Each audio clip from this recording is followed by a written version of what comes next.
Bullish engulfing candle को सही तरीके से कैसे इस्तेमाल करें? क्या आपने कभी चार्ट पर एक बुलिश एनगल्फिंग कैंडल देखी है और सोचा है कि इसे प्रैक्टिकली ट्रेडिंग में कैसे अप्लाई करें? अगर हाँ, तो यह गाइड आपके लिए है। सबसे पहले कुछ बेसिक्स समझते हैं। यहाँ हमें एक रेड कैंडल दिख रही है और उसके राइट साइड में एक बड़ी ग्रीन कैंडल है। ग्रीन कैंडल पूरी तरह से रेड कैंडल को इनगल्फ कर रही है।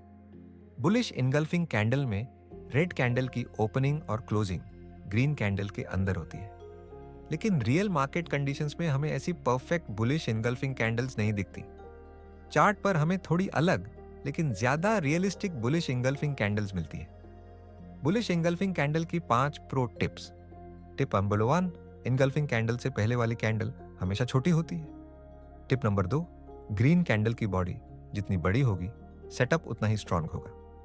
टिप नंबर 3, कैंडल की विक जितनी छोटी होगी वह उतनी ही ज्यादा रिलायबल होगी।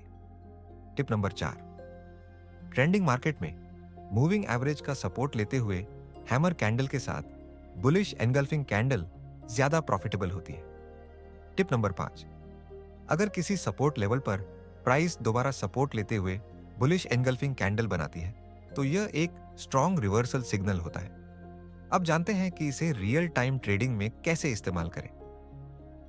Strategy number 1, trade entry with pattern breakout. इस चार्ट को देखिए। प्राइस एक बेयरिश ट्रेंड में है और लोअर हाइज बना रहा है।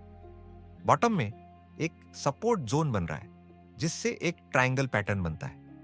जब पहली बार प्राइस सपोर्ट के पास आती है तो रिवर्सल करने की कोशिश करती है लेकिन फेल हो जाती है। लेकिन दूसरी बार जैसे ही प्राइस सपोर्ट के पास आती है, जैसे ही प्राइस इस पैटर्न की अपर ट्रेंड लाइन को बुलिश एल्फिन कैंडल के साथ ब्रेक करती है, बायर्स एक्टिव हो जाते हैं और मार्केट में एक नया बुलिश ट्रेंड शुरू होता है। ट्रेड एंट्री, ब्रेकआउट कैंडल के बंद होने पर लॉन्ग पोजीशन ले। प्रॉफिट टारगेट, पिछला swing high. Stop loss, pattern के लो से थोड़ा नीचे। Strategy number 2, trade with trend continuation.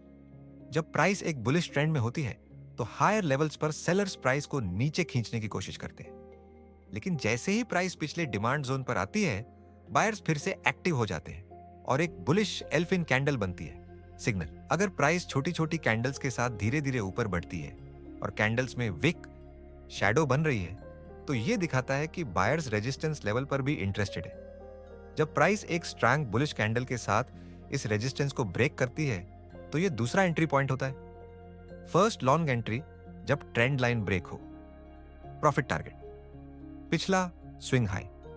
Stop loss, breakout candle के नीचे। सेकंड लॉन्ग एंट्री, जब रेजिस्टेंस ब्रेक हो। प्रॉफिट टारगेट, नेक्स्ट की level. Stop loss, breakout candle के लो से थोड़ा नीचे। Strategy number 3, trade entry after consolidation. कभी कभी मार्केट एक छोटी रेंज में फंस जाता है जहां बायर्स और सेलर्स की ताकत बराबर होती है। इस दौरान चार्ट पर एक कंसोलिडेशन जोन बनता है जिसमें ऊपर रेजिस्टेंस, नीचे सपोर्ट। सावधानी, जब तक प्राइस इस रेंज से स्ट्रांग कैंडल के साथ ब्रेक नहीं करती तब तक ट्रेड एंट्री नहीं ले। ब्रेकआउट पर लॉन्ग एंट्री, जैसे ही प्राइस एक स्ट्रांग बुलिश एल्फिन कैंडल के साथ कंसोलिडेशन जोन को ब्रेक करती है तुरंत लॉन्ग एंट्री ले। प्रॉफिट टारगेट, ब्रेकआउट की दिशा में अगला swing high. Stop loss, breakout candle के लो के नीचे। अंतिम टेकअवे, मार्केट पैटर्न को पहचानना सीखे। ब्रेकआउट का इंतजार करें, जल्दबाजी में ट्रेड ना ले। ट्रेडिंग प्लान के बिना एंट्री ना करें। अगर आप इन स्ट्रेटेजीज को फॉलो करेंगे तो मार्केट में स्मार्ट और प्रोफेशनल ट्रेडर्स की तरह ट्रेड कर पाएंगे। Strategy number 4, trade entry after pullback. कैसे पाएं परफेक्ट एंट्री पॉइंट?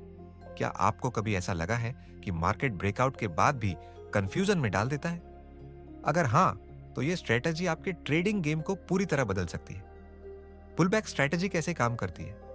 जब अप ट्रेंड के बाद प्राइस कंसोलिडेट होती है तो हायर लोज का फॉर्मेशन बनता है। इस दौरान बायर्स प्राइस को ऊपर ले जाने की कोशिश करते हैं, लेकिन लो बाइंग वॉल्यूम के कारण प्राइस धीरे धीरे बढ़ती है। इसका मतलब है कि ट्रेड एंट्री लेने का सही समय अभी नहीं आया। तो कब करनी चाहिए एंट्री? जब तक प्राइस एक स्ट्रॉन्ग कैंडल के साथ इस पैटर्न को ब्रेक नहीं करती तब तक हमें सिर्फ वेट करना है। कुछ समय बाद चार्ट पर एक स्ट्रॉन्ग बुलिश इंगल्फिंग कैंडल बनती है, लेकिन ध्यान दें अभी भी ब्रेकआउट नहीं हुआ। कुछ देर बाद ब्रेकआउट के बाद प्राइस रेजिस्टेंस के पास पुल बैक लेती है। और फिर से एक बुलिश इंगल्फिंग कैंडल बनाती है। 4, यही हमें क्लियर डायरेक्शन मिलता है। 5, इस कैंडल की क्लोजिंग के बाद हम एक लॉन्ग ट्रेड एंट्री ले सकते हैं। प्रो टिप, ब्रेकआउट के तुरंत बाद एंट्री मत लें, हमेशा पुलबैक का इंतजार करें। बुलिश एनगल्फिंग कैंडल के क्लोजिंग के बाद ही कंफर्म एंट्री लें। सही एंट्री से आपका रिस्क कम होगा और विन रेशियो बढ़ेगा।